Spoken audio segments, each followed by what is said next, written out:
Bismillahirrahmanirrahim. Na'am. Walamma wajadna hadhihi at-tariqa bihadhihi sifati nazarna fa'ama'na an-nazra fi kayfiyati qat'iha wa ma yahtaju ilaihi al-'abdu min al-uhbati wal 'uduwati wal alati wal hilati min ilmin wa 'amalin asa ay yaqta'aha bi husni taufiqillahi fi salamatin wa la yanqati'u fi 'aqabatiha al-muhlikati fayahliku ma'al halikin wal iyadzu billah.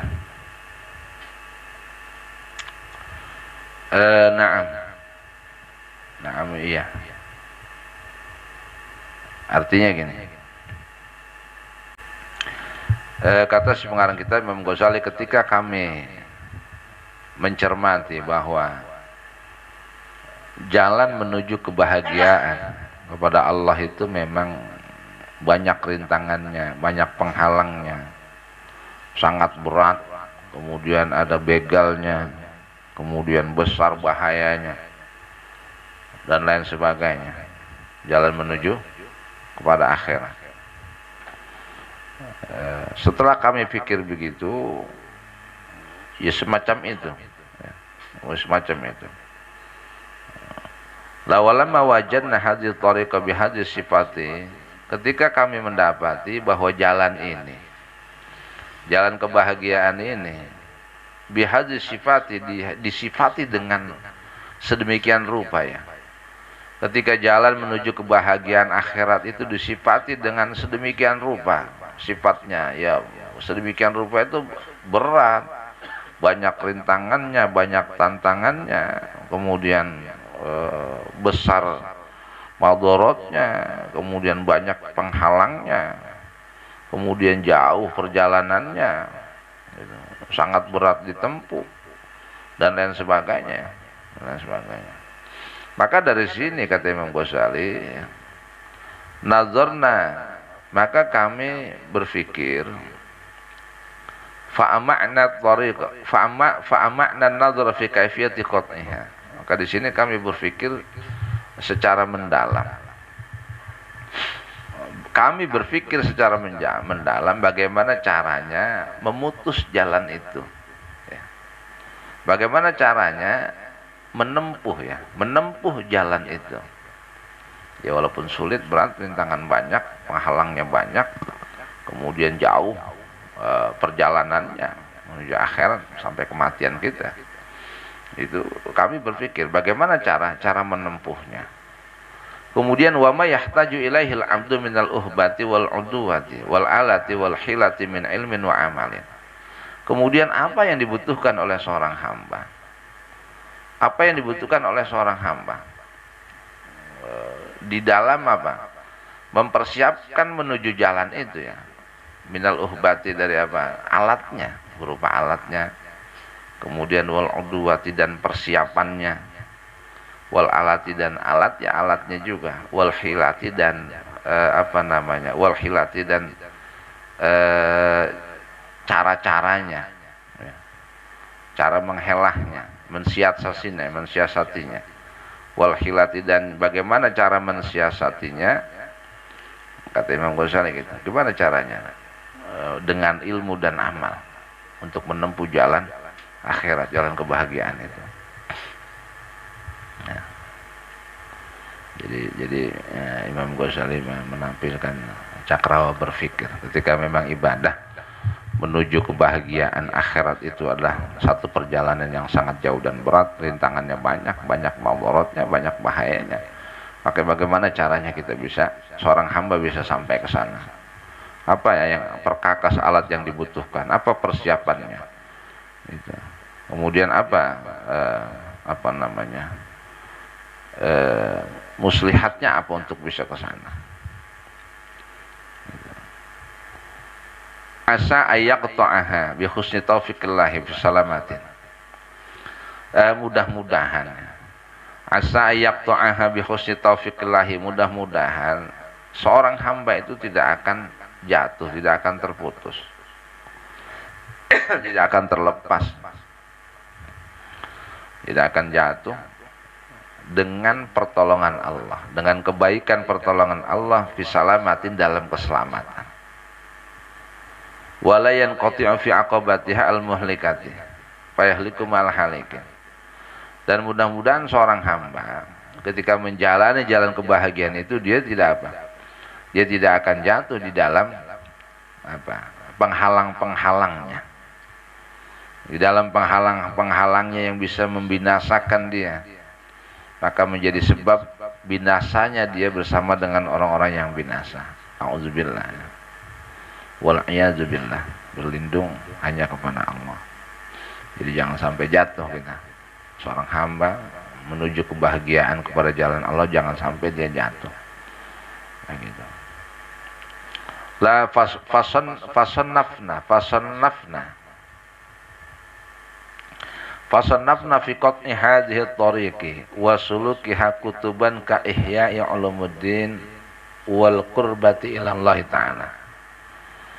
Maka kata Imam Ghazali, kami mengarang beberapa kitab. Maka kami mengarang beberapa kitab untuk menempuh jalan itu, jalan kebahagiaan itu. Menempuh dan menjalaninya, jalan kebahagiaan itu. Kami karang kitab itu seperti kitab Ihya Ulumuddin dan juga kitab Al-Qurbatu Ilallah Ta'ala, mendekat kepada Allah. Wa ghairi dzalik, dan lain sebagainya. Dan kitab-kitab yang lain yang ihtawat ala daqaiqi minal ulumi i'tasamat ala afhamil amati. Kitab yang mencakup terhadap apa? Yang mencakup terhadap rahasia-rahasia ilmu, i'tasamat ala afhamil amati, yang sulit dipahami oleh orang secara umum, yang sulit dipahami oleh orang secara umum. Faqad hawafiha, yang mereka apa? Mereka tidak senang ya, tidak senang itu, karena kalau udah daqaiq artinya sir-sirnya tentang hati dan lain sebagainya, sehingga mereka tidak senang. Mereka tidak pokoknya memprotes ya, faqad hawafih, dan yang mereka protes karena ketidakpahaman. Wa khawdu, dan mereka berbicara tentang itu. Mereka berbicara, mereka protes, dan mereka berbicara. Wa khawduha, mereka berbicara. Wa khawdu, dan mereka orang-orang umum itu mereka berbicara tentang bagaimana jalan ibadah, suluk dan lain sebagainya, rintangan-rintangan hati, kotornya hati, penyakitnya hati, yang mereka sendiri apa? Falam fima lam yuhsinuhu minha. Mereka berbicara tentang itu yang dalam masalah yang mereka tidak mengerti ya. Ada masalah yang mereka tidak memahaminya. Gitu. Minha fa ayyu kalamin afsah min kalami rabbil alamin. Maksudnya mereka tidak mengetahui apa pembicaraan soal itu gitu, soal ilmu tentang bagaimana menjalani jalan Allah, tariqat itu. Kemudian fa ayyu kalami afsah min kalami rabbil alamin. Maka manakah kalam yang lebih sempurna, lebih fasahah? Manakah kalam yang lebih sempurna daripada kalamnya Tuhan semesta alam? Wa qad qalu fihi innahu asatirul awwalin. Wa qad qalu fihi, sungguh banyak orang-orang secara umum mereka mengatakan tentang kalamnya Tuhan semesta alam, Al-Quran, kalamnya Allah itu adalah cerita-cerita dusta orang-orang terdahulu. Ya, orang-orang awam mengatakan, sungguh banyak orang-orang awam mengatakan bahwasanya kalamullah itu tidak lain dan tidak bukan adalah asatirul awalin. Jadi cerita-cerita kebohongan orang-orang terdahulu. Alam tasma ila qauli Zainil Abidin Ali bin Al-Husain bin Ali bin Abi Thalib radhiyallahu alaihim ajma'in. Apakah kamu tidak mendengar ucapan Zainul Abidin bin Ali, Zainul Abidin Ali bin Husain Zainal Abidin ini anaknya Husain. Husain itu anak Sayyidina Ali.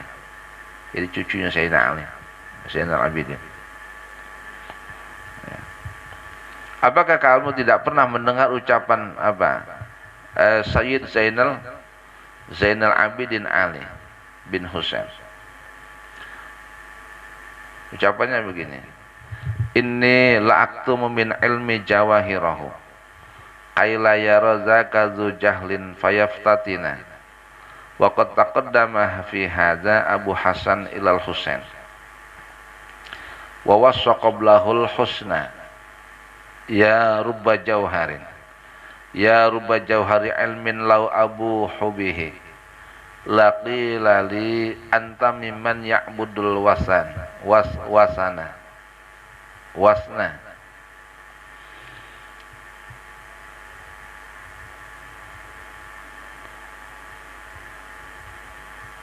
wala astahilla rijalun muslimuna dami yarawna aqbaha ma ya'tunahu hasanan. Ucapan Sayyid Zainal Abidin Ali atau Ali Zainal Abidin, anaknya Husain, ya. Anak Husain anaknya Ali bin Abi Thalib, cucunya Sayyidina Ali yang waktu di Karbala itu, Husain pulang Karbala itu. Nah, kata Sayyid Zainal Abidin begini, inilah aktu min ilmi jawahirahu, sungguh aku akan menyembunyikan intannya ilmu, ya. Sungguh aku akan menyembunyikan intannya ilmu. Jadi intannya ilmu artinya hikmah mutiara terpendam dalam ilmu itu, kata Syekh Ali Zainal Abidin, aku akan sembunyikan itu. Aila yara zakadzu jahlin fayaftatina, supaya orang-orang bodoh tidak melihat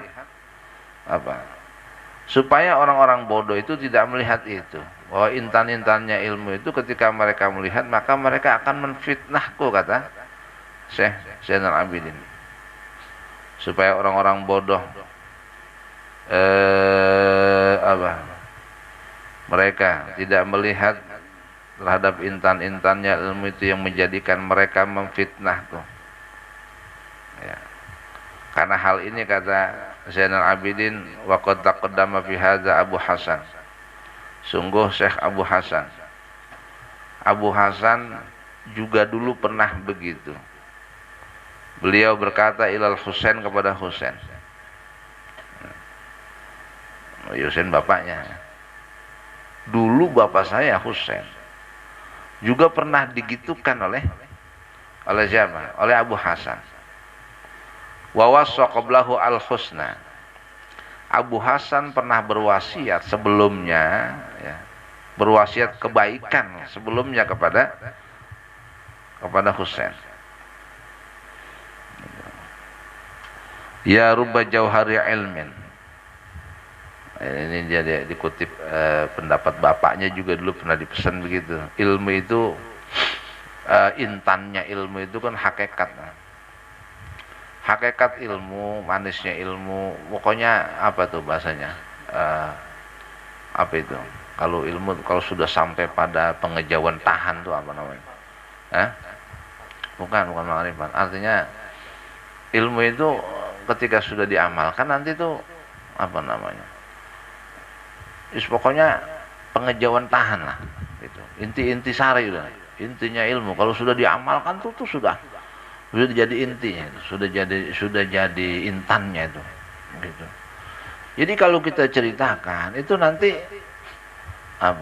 kepada orang-orang bodoh, orang yang tidak mengerti, itu justru akan berbalik menjadi sasaran fitnah kepada kita. Dulu juga orang tua saya begitu, kata Sayyidina Ali Zainal Abidin. Sama begitu. Makanya beliau teruskan lagi, ya rubba jauhari ilmin lau abuhu bihi laki lali anta mimman ya'budul wasna.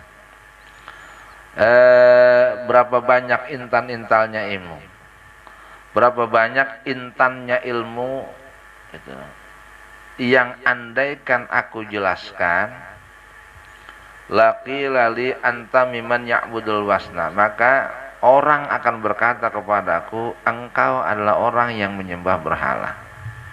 Gitu. Ya. Wala astahilla rijalun muslimun dami, dan niscaya orang-orang muslim akan menganggap halal darahku. Yarawna ma aqbahuma ya'tunahu hasanan. Mereka melihat apa? Mereka melihat yang lebih buruk. Mereka yang melihat yang lebih buruk dari apa? Dari kebaikan yang mereka kerjakan. Ini sebetulnya singgungan ya, singgungan bagaimana ketika Said Husain itu kan dibunuh oleh siapa? Ibnu Muljam ya namanya. Yang bunuh Ibnu Muljam namanya. Nah itu yang bunuh dia bukan orang nggak ngerti agama, bukan orang nggak ngerti Quran, mau ngapal Quran kok. Gitu. Artinya apa? Dia memahami Al-Quran secara tekstual. Itu kasusnya begitu. Nah, dia membunuh pun dengan dalilnya Quran. Jadi seakan-akan Al-Quran itu dibaca untuk membunuh orang. Apalagi yang dibunuh adalah cucu Rasulullah. Nggak bisa dibenarkan. Cucu Nabi itu yang sembarangan. Orang semuliakan Nabi beserta anak keturunannya. Hormatin luar biasa. Itu adabnya begitu. Karena Allah juga ngomong. Nabi juga ngomong, siapa yang menjadi musuhku maka jadi musuhnya Allah dan keturunanku. Pasti itu. Begitu. Kasusnya cuma satu ya. Kasusnya cuma satu. Sayyidina Ali itu mau damai gitu. Mau damai sama Umayyah. So, Umayyah itu orang yang musuhin dia. Musuhnya luar biasa, dia mau damai. Lah orang mau damai, mau baikan kok. Sayyidina Ali berpikirnya cuma satu, masa orang mau baik ditolak ya. Ya jangan walaupun dia musuh. Gitu, terima. Akhirnya apa? Anak buahnya berontak para pengikutnya. Nggak bisa nih orang musuh apa berbuat baik. Pokoknya sama dia mah kita nggak bisa toleransi. Ya musuh udah aja mau damai, cuma apa enggak tuh akal-akalan dia aja. Nggak bisa. Sayyidina Ali nggak ke situ pikirannya. Bukan berarti nggak ngerti politik. Dalam kaidah kebaikan, kebajikan walaupun berpolitik, kalau orang mau berbuat baik, mau bayan, kenapa kita nolak? Nggak bisa, nggak boleh. Itu masalahnya, itu dong masalahnya. Walaupun akhirnya Sayyidina Ali itu ditipu ya, ditipu. Akhirnya si Muawiyah bin Abi Sufyan dia koalisi lagi sama penjahat lain, untuk ngancurin Ali, kekuasaan Ali waktu itu. Nggak cukup di situ, Alinya dibunuh, anak keturunannya pun dibunuh, Hasan Husain dibunuh, terus sampai habis itu, mau dihabisin semuanya. Saya waktu Ibnu Muljam akhirnya. Itu begitu. Artinya gini. Begini itu dia memahami ayatnya tuh begini. Ya, di Quran tuh ada ayat itu. Wa man lam yahkum bima anzalallahu faulaika humul kafirun. Siapa orang yang tidak menghukumi dengan hukum-hukum Allah, maka dia adalah kafir. Ya. Sayyidina Ali dianggap berdamai dengan Muawiyah, ini satu kesalahan menurut pengikutnya. Kenapa? Itu orang nggak benar. Itu orang memusuhi kita, dari dulu udah musuh kita. Sekarang kok tiba-tiba dia mau berdamai dengan kita, kalau lu terima. Nah kalau musuh lu terima, sama dengan lu nggak pakai hukum Allah. Musuh ya harus dibunuh. Nah kalau lu berdamai sama dia berarti lu salah. Kalau lu salah maka lu termasuk kafir gitu. Nah inilah mulai dari sini ada orang suka ngapirin orang tuh, dari situ awalnya Syiah terus berkembang dan lain sebagainya. Begitu ceritanya. Ya. Ahlil bid'ah kafir, Yasinan bid'ah kafir, itu dia tuh.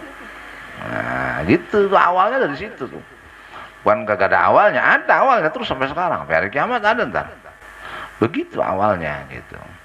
Nah, dianggap kafir Sayyidina Ali. Akhirnya apa? Kan berarti apa? Ayat Al-Quran itu menjadi legitimasi gitu ya. Menjadi apa? Menjadi support dia untuk membunuh sahabat Nabi, apalagi mantunya Nabi Sayyidina Ali. Dari situlah sampai Hasan Husain keturunannya pun dibunuh. Nah gitu. Di sini nih Syekh Ali Zainal Abidin ngomong begitu. Jadi apa? Memahami ayat secara tekstual, tidak pada konteks tekstual. Kemana? Kok bunuh orang dijadikan alasan berdalil, dalilnya Quran, dalil Quran kok buat bunuh orang itu bukan kebenaran. Nah, intannya ilmu itu jauh ada di sono. Ibarat ilmu mah intinya gitu, inti. Ini ilmu nih belajarnya susah, memahaminya susah, terus nanti ada manisnya. Kalau kita ceritain manisnya, orang pasti nggak bakal paham. Karena apa? Sebelum jadi manis, proses dulu. Ininya yang pada cekcok nih di prosesnya. Ya, kan orang ada bikin apa namanya rujak dari gula Jawa ya. Ada orang bikin rujak juga pakai kecap, ya, sama-sama manis. Tapi intinya kalau dicocol mah ke mulut itu ngerujak namanya. Orang kagak mau itunya, kalau langsung ngomong rujak, udah yang ribut proses ntar. Agak kampung gua pakai gula Jawa, kampung gua pakai kecap, itunya tuh ilmu juga begitu. Ya. Makanya kalau kata saya Sayyid Ali Zainal Abidin Ali, beliau mengatakan begitu, intannya ilmu itu saya sembunyikan. Andaikan saya ceritakan kepada orang-orang bodoh, maksudnya mereka yang tidak memahami itu, maka jadi fitnah. Tuh, jadi intannya ilmu, rahasia kandungan, inti-inti daripada ilmu itu yang sangat menyentuh hikmah, udah sampai ke hati maksudnya. Itu kalau diceritain susah. Ya, apalagi ini soal tasawuf, kajiannya tinggi jauh gitu. Jadi nggak bisa kita cerita begitu. Artinya apa? Kalau mau orang biasa yang belum belajar nggak usah tinggi-tinggi ngomongnya, bahaya. Gitu, bahaya kita. Ya. Kemudian waqtadat al-halu 'inda zawidini alladzina hum asyrafu khalqillahi ta'ala an-nadra ila kafatil khalqillahi ta'ala wallahu a'lam bishawab.